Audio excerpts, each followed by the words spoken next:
We are wise, and it feels often that we've got such a good grip on the wheel that nothing will evade our vision, our understanding, or the direction that we choose to go in our life.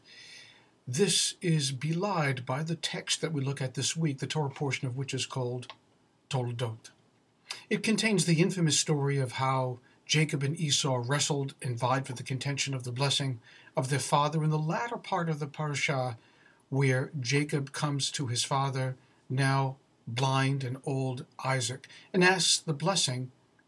After inquiring about him and making sure that he is his son, he blesses him with the following declaration. He says, "May it be that the dew of heaven fall on you, and that you receive the fatness of the earth as well." Later on, after he exits and his twin comes in, Esau, for his blessing, he cries because his father has already dispensed the blessing. So, "Don't you have one for me too, Daddy?" And his father gives him the blessing of the fatness of the earth and the dew of heaven. So what's the big deal? Both children essentially get the same blessing, but Isaac wails and screams, screeches, and swears that as soon as his father dies, he will put his hands on his twin and throttle him. But why?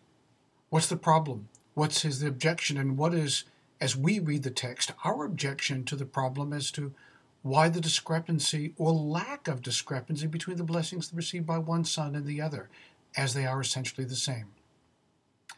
Pointed out is an inversion, just slight, so slight that we perhaps may even miss it.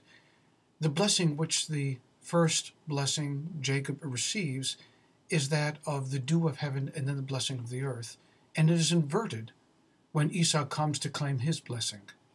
The difference? Well, the difference seemingly is minute, but not one missed by the rabbis, who point out that when the heavens precede what the earth gives, it is as if we are receiving Torah from the mouth of God.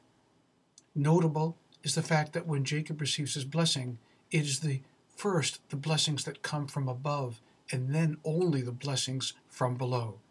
For what he receives first is Torah, and afterwards he executes, as it were, the Torah on the ground running. Esau doesn't receive that blessing.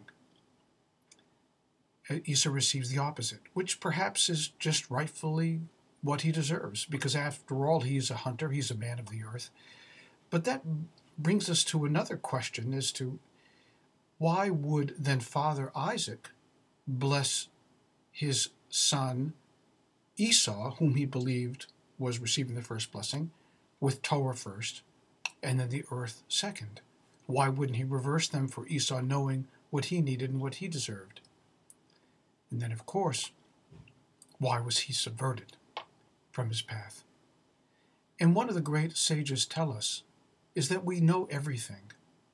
We may be in denial of what we know. We may be in denial of the absolute truth, but we know everything already. Isaac's spirit understood that this was the blessing he was to give to his son, the true heir of everything that would become the Jewishness of this son, Jacob, and that it wasn't fitting for Esau to receive it.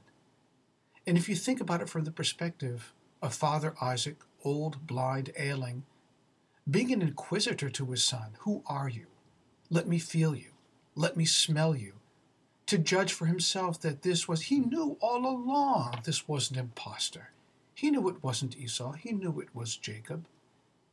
His spirit knew, even if his ego was in denial. We know everything that we need to know. And fight though we might against the truth, it is always there, as plain as our eyes on our face or a nose just beneath. We know everything. All we do is have to accept it.